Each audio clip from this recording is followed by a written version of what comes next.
My name is Dealer Shook, and I am the information collector. Today, I'm coming to you from Inca, North Carolina, where behind me is a new pipeline project.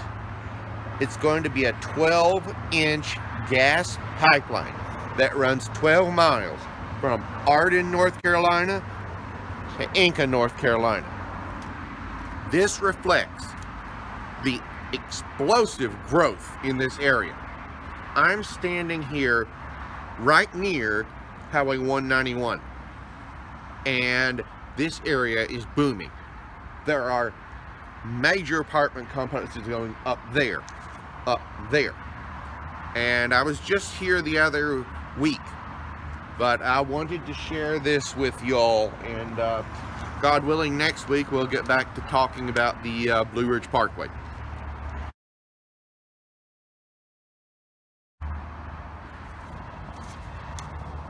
Last Monday, the Department of Justice issued a press release in which it was pleased to announce that Donald Trump's photo op with Kim Jong-un had resulted in the official extradition of a North Korean citizen to the United States for money laundering charges.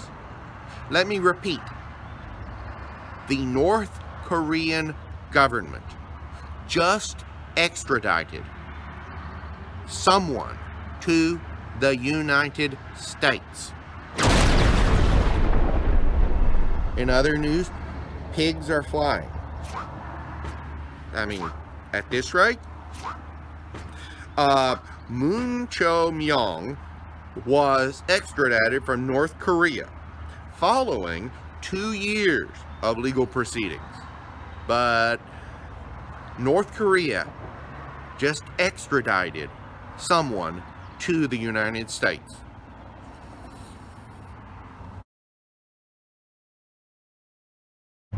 Last Friday, the Department of Justice issued a press release announcing the charging of a Department of Defense linguist with leaking classified intelligence to a foreign government.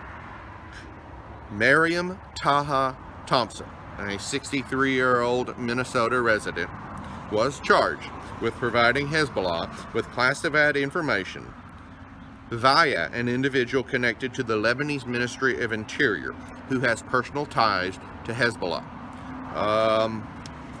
Evidently, the individual from the Lebanese Ministry of Interior had been cultivating the relationship for a number of years. In December 2019, Ms. Thompson was at a Special Operations Task Force facility in Iraq when airstrikes killed Quds Force commander Qasem Soleimani and a Hezbollah official. This prompted her contact to ask for human asset information. Human intelligence is the most valuable intelligence that anyone can gather. These are actual people giving information. These particular assets had given information to help target General Soleimani. And a year ago, she began accessing classified files involving these identities and cables concerning what the information they turned over, and she passed these along to her contact. In a press release last Thursday, the U.S. Air Force announced 3 B-2 Spirit bombers, also known as stealth bombers, had arrived at Linguist Field in the Azores. These were accompanied by 100 aircrew and support personnel. They were part of the 509th Bombing Wing of Whiteman Air Force Base in Missouri.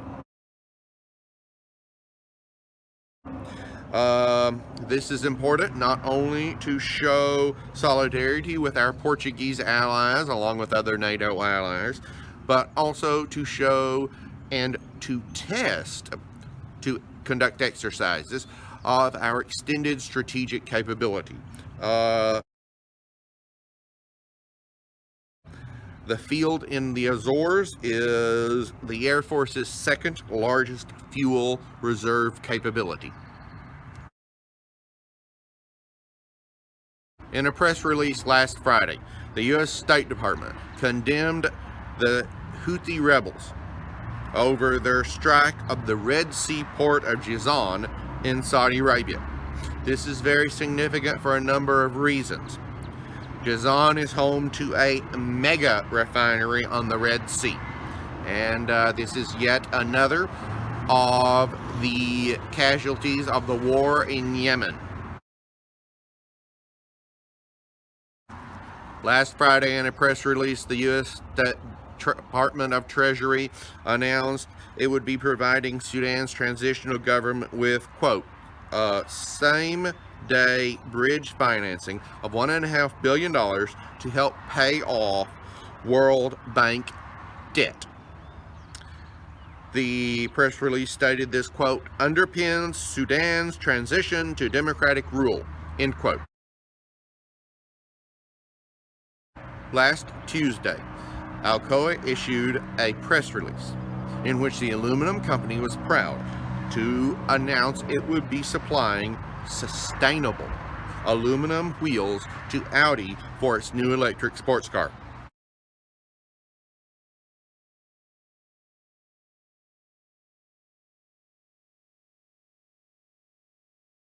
This new technology eliminates all direct carbon dioxide emissions from smelters. Its Project Elysis system emits pure oxygen as a byproduct and replaces carbon anodes with inert proprietary materials. They will be providing this aluminum to the Ronal Group, a European wheel manufacturer, which produces its wheels in a 100% green plant in Landau, Germany.